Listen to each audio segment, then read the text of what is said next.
Proverbs 17. As you well know, there's 31 Proverbs, one for every day of the month. Um, these are the virtues, the intrinsic values, the invisible things that you're to instill in your children, that the fathers are to teach the sons. Not of idols, not of riches of this world, but of virtues, which are gifts from heaven to let you know you're going home. All founded on the principle of truth, of course, the cornerstone. I'm the truth, the way, the life. None get to God but by me. Um, this is the cornerstone that all the builders refused. They prefer to live in a lie, not move to the truth, the command of God. Fool is always one that abuses the knowledge they have, trying to profit off others, and a fool is also one that doesn't know how to use the knowledge that's given to them, such as the gospel testimony that you're free, that you don't have to pay nobody, you don't have to obey nobody, because condemned man has killed Christ. It's the American government true law, the Declaration of Independence, the Bill of Rights. It's the gospel, the Tanakh, the Quran, all holy given by Gabriel about the Christus, Christ. Marriage is always our cornerstone. Um, so let us go ahead and pray in. Heavenly Father, we come before you as humble servants and slaves to your love and will, asking that you let us read from your holy scriptures, your book of life, with wisdom, understanding, and an open heart. Let us move to truth, be reproved to truth, always letting you define to us, never us to you. Eating of that fruit of good and evil, thinking that we're good enough to decide for ourselves, becoming lawless, foolish, without a God. Who is the living law. You, Lord, are living law. Never let us harden our hearts, our necks, like in the day of sin, when our fathers provoked you, and you have killed off entire nations, generations, and bloodlines. Please, Lord, let us ever be reprovable, always seeking after you, proving that we are made for an eternal matter. Let it be for your glory, not ours, Christ's sake, and our posterity. Amen. 17. 1. Better is a dry morsel and quietness therewith than a house full of sacrifices with strife. Hosea 6:6 says, "It is steadfast loyalty that the Lord requires and the knowledge of God rather than choice sacrificeables." What it means is it's better to be true in poverty than it is to be a liar who's profiting off of others. It's better to be humble and contrite. As Paul says, I have learned to be content in all states that I am in, because this is Christian contentment, to be true, not to seek after things. Usually them that full of sacrifices are them that can afford to pay tithes and offer bullocks and stuff like that. It has to do with riches. It's better to be content with the truth and in the truth in your poverty than it is to have many things with much strife, because you gained it by strife, such as adulterers and so forth, by betraying their very own covenants. 2. A wise servant shall have rule over a son that causes shame, and shall have part of the inheritance among the brethren. It means that it's better to be wisdom always dwells with the true. Them that don't play God, this is foolishness. To think that you can play God and serve God, to think that you can lie and play God to somebody, destroying the truth that God made. It means that a servant that remains true will have an inheritance over one that thinks that they're born in the religion. For instance, when the Jews' temple was destroyed, when they did the abomination of desolation, the killing of Christ, um, they thought that by their prophets and their churches and their scrolls, they were going to be held, that would hold them up, but it did not. And Christ, being the servant that remained faithful, everything went to him. 3. The finding pot is for silver and the furnace for gold, but the Lord tries the hearts. What it means is that you're going to come under trial to see how faithful you are. It's to test you in forgiveness. The cornerstone of this is usually marriage. Because if you cannot forgive the spouse of your youth, if you cannot hold covenant there, you're not going to hold covenant.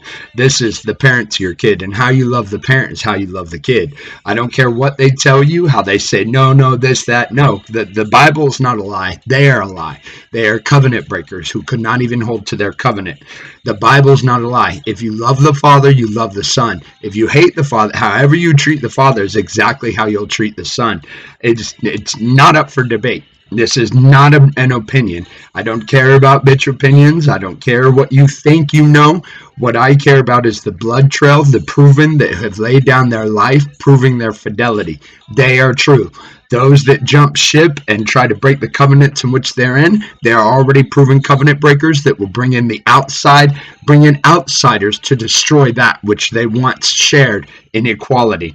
And so what God tries the heart, and what it is to God can blind you where you think you're right, but then later on reveal you to the truth. It's a test of humility to see if you're going to move. It's the trying of your heart to see if you're going to do right by your children, if you're going to teach them the true God, or if you're going to teach them a God that's for adultery, that's for casting out, that's for two deathos, which is a walking lie.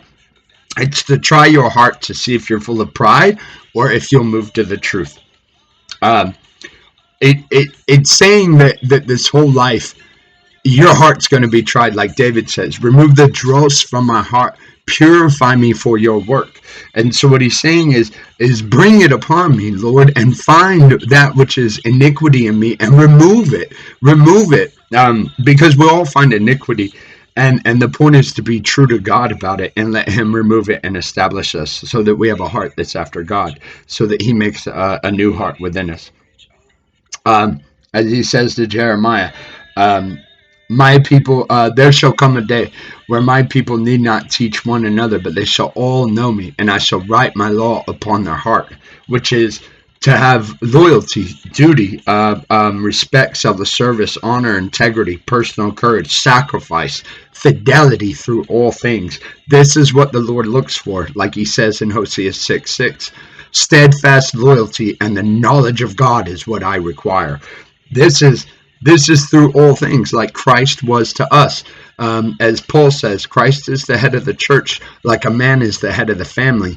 You are to go to crucifixion. You're the stronger vessel. No matter what they do, whether they betray you, steal your kids, go to crucify you, you are to remain faithful, oh man. This is a godly man. This is a faithful man. This is a man that covers his wife, his family, letting them always know that when God brings them to the end of it, there they are, like Christ was for them. And this is the trying of a heart. 17:4. A wicked doer gives heed to false lips, and a liar gives ear to a naughty tongue. What it means is, for instance, at the border, they're saying that they're coming to rape your women and take your job. That's not it at all. That's people who already have a naughty heart, who already have lying lips. They'll believe such cruel things like that, and they'll spend billions of dollars to refuse orphans and refugees. But the noble always look to the cause of the poor. Why are they coming? Why are they here? Because they're making a mass exodus because they have no water. Literally, they have no water. So it's an act of God that has moved them here. But people who have a wicked heart will jump on wicked lies. Nobody makes a mass exodus across cartel country unarmed with their family here to rape your wife and take your job. They're here because they want water. Same for all the black people getting shot, oppressed, Mexicans being searched and taken away. These are all people who okay these things are not Christian hearts. They're not Christian answers, because they'll say things like, well, we need the cops to protect us. I thought you were Christian. And where does a believer say that he needs a man to protect him? I thought that it was God protects you. I thought that you trust in God. And so you can see the sifting of their hearts. 5. Whoso mocks the poor reproaches his maker, and he that is glad at calamities shall not be unpunished. Again, we're back to them that, like the insurance law, saying, well, they couldn't afford insurance, them lazy asses, take their money, take their car. they mocked the poor. They mocked them for being poor, and they, because of their idolatrous work, because of their Pharaoh from Exodus 5, work hard, pay your bills, don't be lazy, which is Pharaoh, which is Cain, not Israel, not a believer, because believers trust in God. As our founders were believers in God, they put up the Statue of Liberty. Give us your weak, you're sick, you're hungry, you're tired, you're poor, you're huddled masses, because we trust in God. But today you see how they trust in their idols that they build up, that a kindergartner can destroy. Um, so they trust in things that cannot save themselves, and they mock the poor because they have these things. What it is those that serve idols are like idols themselves. They're heartless, and so they mock the poor for being poor. This reproaches the Maker. Literally, they are not with the Maker. They are not with God. They are not with Christ. They are boasting in their own things and saying that God provides, but then they provide everything. Well, which is it? Is it God or is it you? Is it the Lord or is it you? Have you been blessed or have you had hard work like Pharaoh and built up your tomb? Which is it? It cannot be both. And so it sifts the heart.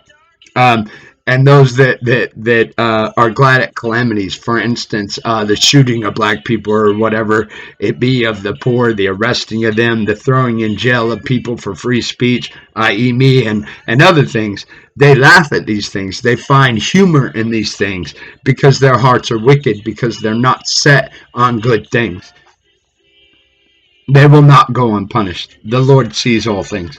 6. Children's children are the crown of old men, and the glory of children are their fathers. Um, so the bread trail, the blood bread trail, like Hansel and Gretel, where you come from, those that lay down your life, or you can build up the idol house with the wicked witch and adulteries and lies and fornications and idols, and you can call yourself good saying you're with God, but you're a liar because God has never condoned adultery. God has never condoned such actions. And so what it is the children who find the blood trail, teaching them where they come from, their intrinsic value, that they don't have to have a degree to be a doctor. There are many doctors in history that have done amazing things, like Washington Carver, who never got a degree. Albert Einstein never got a degree. But today, they forget that and they don't teach the children their godly intrinsic value, that the Lord God has wisdom. They teach it to get from men. And so they give no glory to the fathers. They give no glory to the faithful. And they just pick up the newest, latest idol house that's made. 7. Excellent speech becomes not a fool, much less do lying lips a prince. Excellent speech is always the blood trail testimony, the bread of life, the truth. Always something that you're willing to die for. Not a bitch opinion where you just want to take something away and be cruel to somebody, but where you lay down your life for it. And then you have lying lips of prince, meaning that if you're in a position like a judge or an elder in a church, if you have lying lips, you are nothing that you say that you are, because you're supposed to be true. You're a representation of your people. And so to have lying on your lips, you're not a prince. You've been deceived, and God is just running you to the end of your sin. 8. A gift is as a precious stone in the eyes of him that hath it. Whatsoever it turneth, it prospers. It's talking about briberies. That if you have enough precious stone or gold or money to bribe somebody, whichever way you want people to go, that's where they'll go. It's the same as in Ecclesiastics, where it says money is the answer to all things, um, unless you're faithful. If you're not a liar, if you're not for bribes, if you're infidelity, these things don't matter to you. No matter how much they offer you, you will not move for them. Um, it's speaking on how people are easily bought by gold. 9. He that covers a transgression seeks love, but he that repeats a matter separates very friends. For instance, you have Christ who goes to the cross, taking our sin. The apostles doing the same thing, who are trying to stand in the matter and cover it for God. It's done by the truth.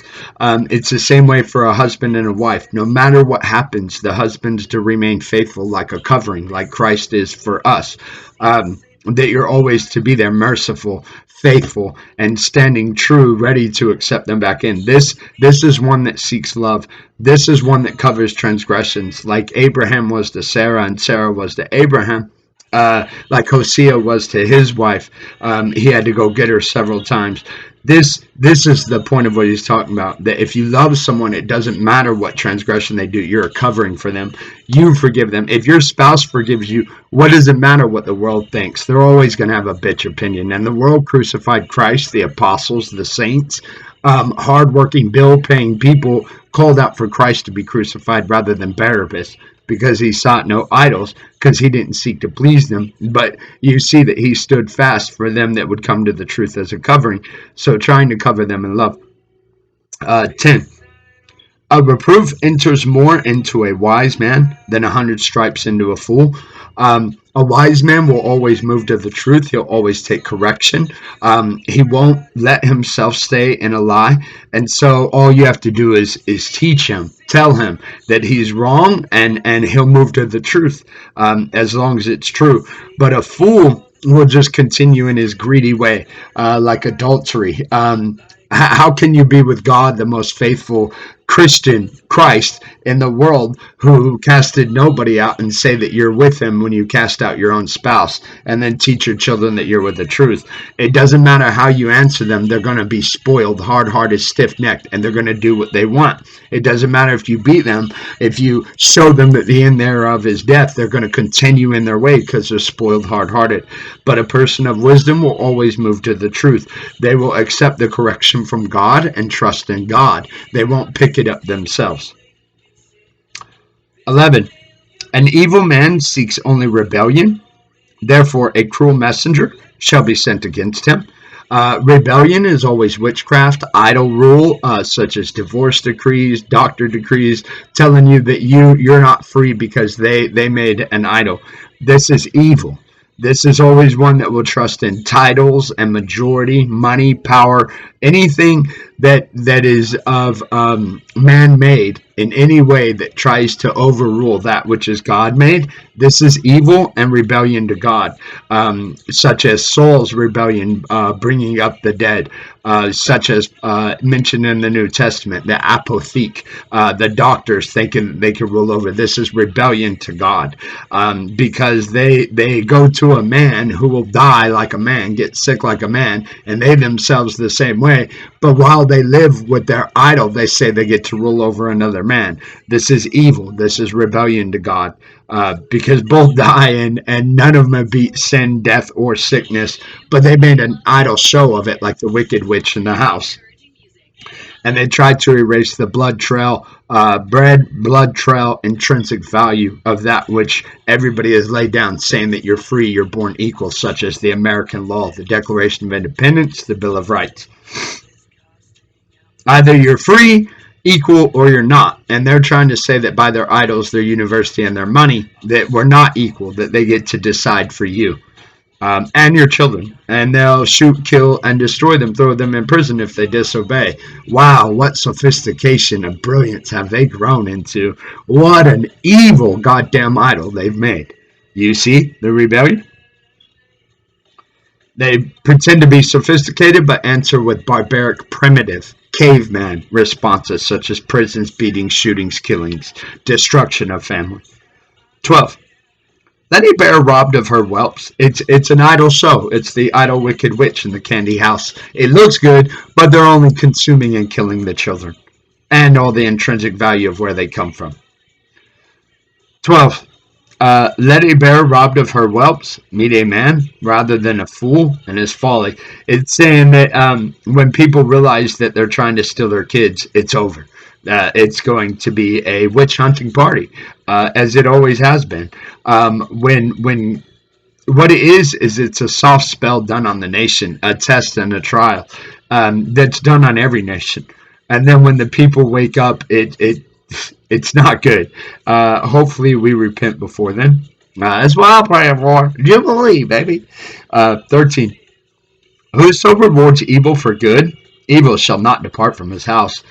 You always have them haunters and people that are always trying the saints, trying to prove them liars when they're the liars, when they're the ones that want to do the lying, when they're the ones that want to hold people down. It's saying that if you see someone trying to do right and you go to oppose them, evil will come to your house and it will not depart. 14. The beginning of strife is as when one lets out water. Therefore, leave off contention before it be meddled with. Contention is always caused by idols, by somebody else trying to rule over you and tell you how to choose, how to live.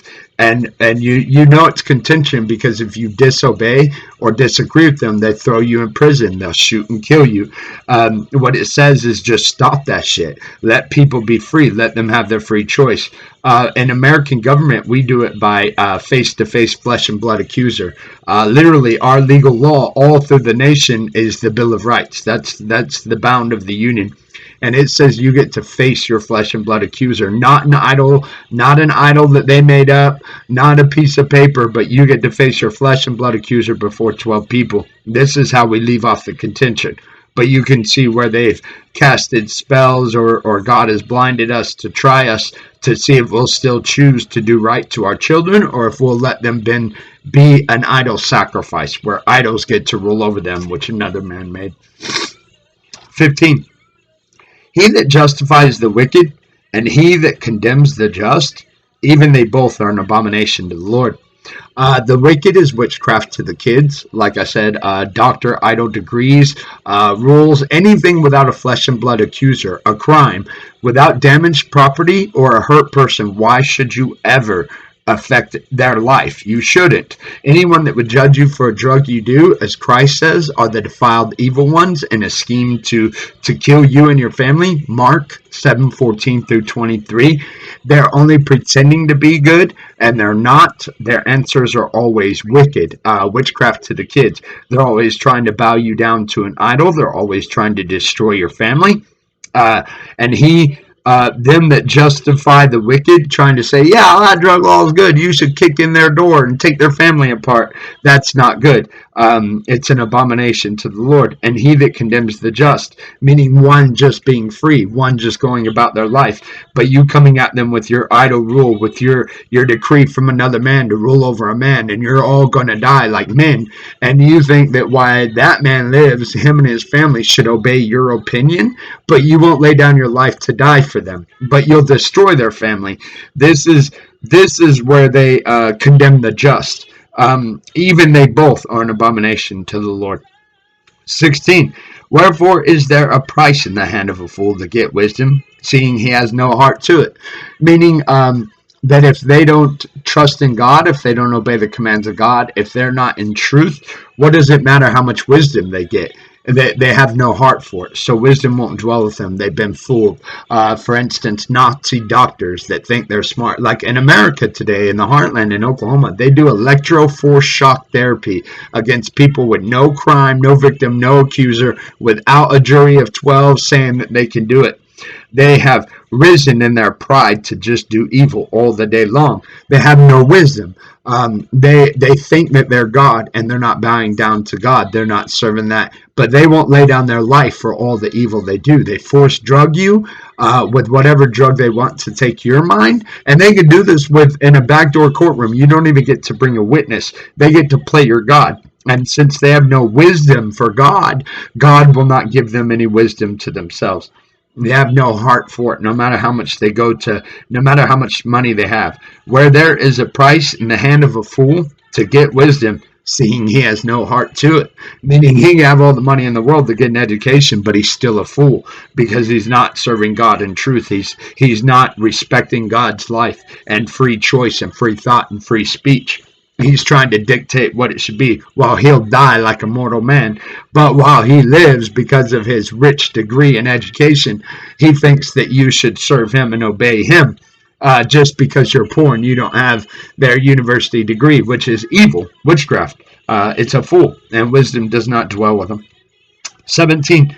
A friend loves at all times, and a brother is born for adversity. Of course, that means like Christ. He's a good friend, like the apostles, the saints, the prophets. They're always going to be there in your time of need. They're merciful because God is merciful. They're loyal because God is loyal. They're faithful because God is faithful. You see how adultery and other things can't mix in there? It's the opposite of fidelity. It's infidelity. It's the opposite of steadfast loyalty. It's betrayal to your own flesh and blood children covenant, and a brother born for adversity, meaning that when things get hard, your brother is made to be in the fight with you. A true brother will be in that fight with you.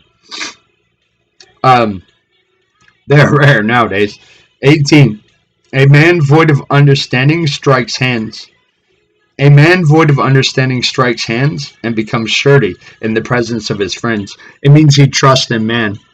He trusts in power. He trusts in confederacies, conspiracies. He trusts in money. He trusts in power. He trusts in armies. And anyone that trusts in idols is cursed. Anything made by man is cursed according to God. And God's not wrong. Man is. And anyone that trusteth in man is cursed, because all man is condemned only seeking his own thing. So any that are sure for these things, they're cursed. They were sure when they struck hands to destroy Christ, but then it was their families that were destroyed and all sold into slavery, bondage, and them killed, taken away. It looked like they had it, but they didn't have it. Um, and men that trust in these things are void of understanding, meaning they don't have fear for the Lord, because understanding always rests in fear for the Lord. 19. He loves transgression that loves strife, and he that exalts his gate seeks destruction. Again, strife and contention always come from idols, always come from opinions trying to rule another person, and they always end with you being beaten, thrown in jail, or your family destroyed. They always end with hefty fines, prisons, chains. It's always peace at the price of chains and slavery. These are them that love transgression and strife. He that loves transgression loves strife. They'll make strife. They'll make contention by their idols and their opinions to throw you in jail without a flesh and blood victim accuser. They don't even let you face the person you supposedly are hurting. They always come in the name of peace, but it always ends in destruction. Like Christ says in Mark 7:14 through 23, they are in puffed up pride only to steal, kill, and destroy from you. In sophisticated, subtle, cunning, complex schemes like Genesis 3:1, the serpent. They'll boast in their idols and their opinions, but they'll never lay down their life for you. They're hirelings, only wolves in sheep's clothing. And they exalt their gate, seeking destruction, meaning that they'll boast in their own pride, their own work, to deride, chide, eat up your substance, throw you in prison, or divorce and steal the kids away. 20. He that has a froward heart finds no good, and he that has a perverse tongue falls into mischief. Um, he that has a froward heart, one that goes about looking to blame somebody else, like the orphans and refugees. Oh, they're coming to rape our women, take our jobs. That's a froward heart. He's not looking for the truth at all. He's only looking to be froward and evil, to cause derision. Black people shouldn't have guns because of gang violence, and not looking into it at all, where it's only letting the police and stuff rob from them and throw them in prison. uh, People shouldn't do this drug, and then they go and destroy the family, thinking or telling people that the destruction of family is better than a person doing drugs, and it's not at all. Mark 7:14 through 23. Christ is very clear on this. Anyone that would judge you for a drug you do are the defiled evil ones. Whether you believe in the gospel or not is up to you. But you're a fool believing in anybody else that comes in the name of destroying family, saying their peace. Um, he that has a perverse tongue falls into mischief. A perverse tongue is always a liar. Anybody who will lie, swear to death, betray their covenant, and then say that they're good, that's mischief. It's a lie. 21. He that begets a fool does it to his own sorrow, and the father of a fool has no joy. A fool is always one that won't learn where they come from, doesn't know their gospel, their Tanakh, their Bill of Rights, but they'll pay bills above all day long, paying their bills, but they won't teach their children their Bill of Rights. This is one that raises up a fool. He'll have no joy in his children. They'll always move to betray. They'll always jump on the next line, um, like locusts, one in front of another, one in front of another, and all of them without one God King, all of them without a Christ, all of them without truth, all of them move, none of them faithful. 22. A merry heart does good like a medicine, but a broken spirit dries the bones. A broken spirit is one that will move from their fidelity and never move back. A broken spirit is one that won't get back into the truth. They'll just they'll hold their spoiledness, their hard-hearted, their stiff-neckedness. And a merry heart is always one that will go with the truth, that will stand fast in truth, trusting in God. This is a merry heart. Even through all the sorrows, it's merry because it knows. Every person knows when they're in the truth and when they're in the lie. Every person knows when they're going to do right or when they're going to do wrong. And a merry heart is always one that goes to please God in truth, remaining faithful, forgiving, merciful, kind. 23. A wicked man takes a gift out of the bosom to pervert the ways of judgment. For instance, the insurance companies owned by banks that bribed all of our Congress, Senate, and judges and all of them into robbing the poor for not having insurance, which is one, taxation without representation. Because if you have to have it, why are they not taking out the taxes of the government that you pay? That was the whole cause for revolution. And so they pervert judgment. They go about robbing the poor and rewarding the rich. Same thing for the drug laws. Anybody that thinks that somebody could pop up and say marijuana is bad, we should shoot, kill, and destroy families and people because they smoke weed that has been here for billions of years, we now decide is bad. But they can make synthetic heroines, medications that kill hundreds of thousands of people sometimes because of faults and all this. They're nobody to be ruling these things. And so they pervert judgment because there's money in it. All you have to do is see where the money goes. And you can see how they pervert it with their witchcrafts, their lies, their idle rules.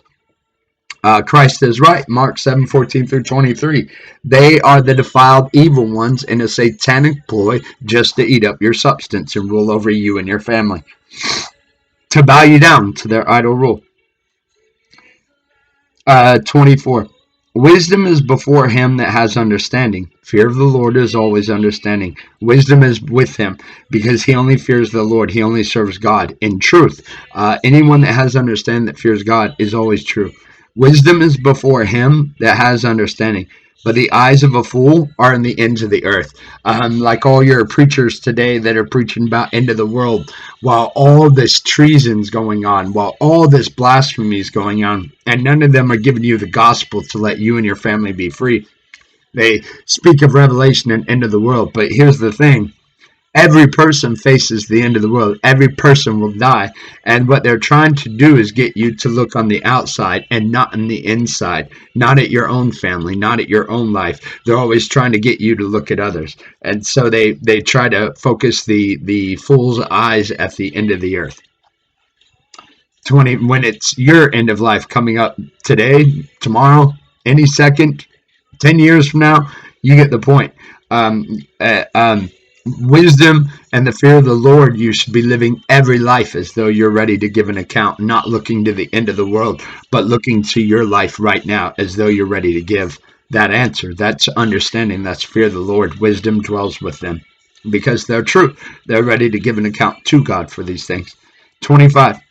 A foolish son is a grief to his father, and bitterness to her that bare him.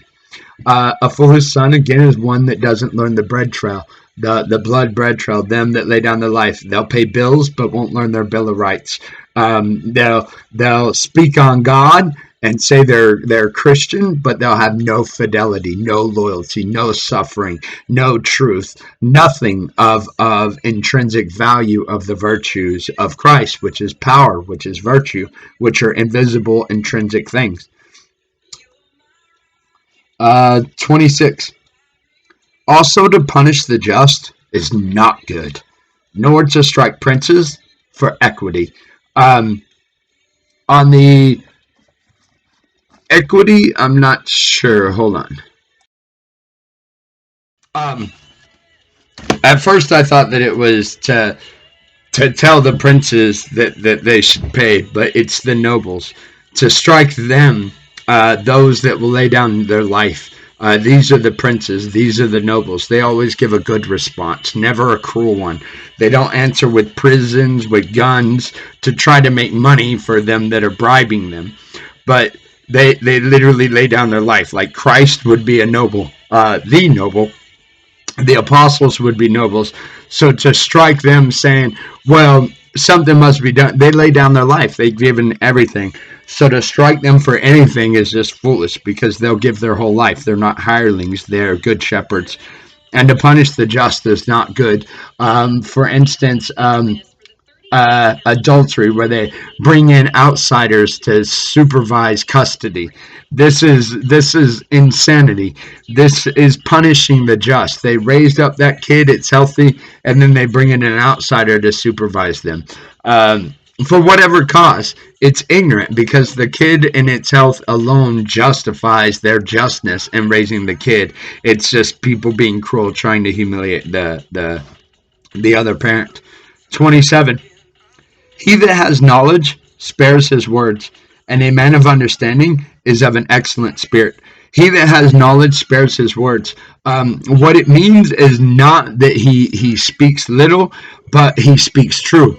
He spares his words. His words are not his. His words are true. He always gives that report of a true thing. That's why Christ was always speaking. He spared his words because they weren't his. They were already God's. It was already said. Same for the apostles. They were all arrested and killed for speaking. Everybody's like, shut up, shut up, shut up, spare your words. They were sparing their words. They were speaking true words. Same for Dr. King, Mahatma Gandhi, so forth and so on. And a man of understanding, one who fears God, is of an excellent spirit, meaning that he is always trying to do right, answering to God in all the words that he uses and all that he does. Even if you have vulgar language saying fuck, shit, whatever it be, like St. Augustine says, and in the Proverbs book says, it doesn't matter how they speak it. What matters is what they're speaking. Which means if they are, Augustine says it like this: he that defends the defenseless protects the innocent, the poor, that speaks up for the just who are being robbed. Their words are eloquent enough. It doesn't matter if he's using vulgar. It matters what he's speaking on. But you'll see a bunch of idle, wicked witch people running around go, well, I didn't like that word, and I didn't like that word. But they don't mind prisons. They don't mind adultery. They don't mind Christian men claiming to be Christian while in adultery. It's the most hypocrisy, evil shit you ever seen in your life. It's a candy, wicked witch house with no truth, no blood, no bread trail, no fidelity, no true faith. 28.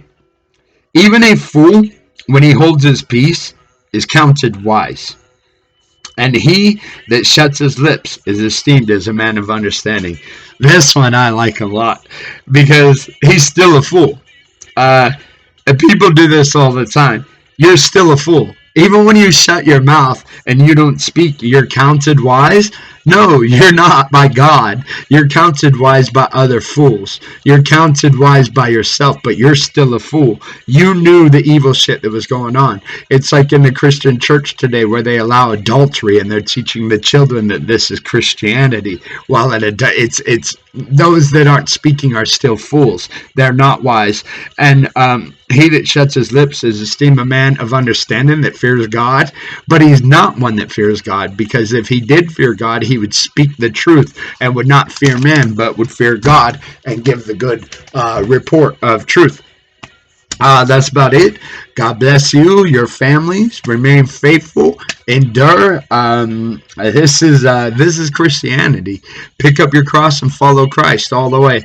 God bless you and your families. I'm praying for you, all the nation. I hope it's a jubilee, and I hope it's not the destruction of which we are definitely worthy of, in the way that we have blasphemed His name, me included, in the past, for sure.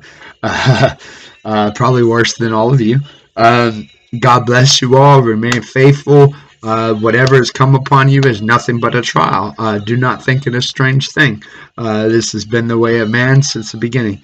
Um, uh, Fight that good fight of faith. Do everything you can to have stood. It's everything worth fighting for. It's everything worth killing for. It's definitely everything suffering and dying for.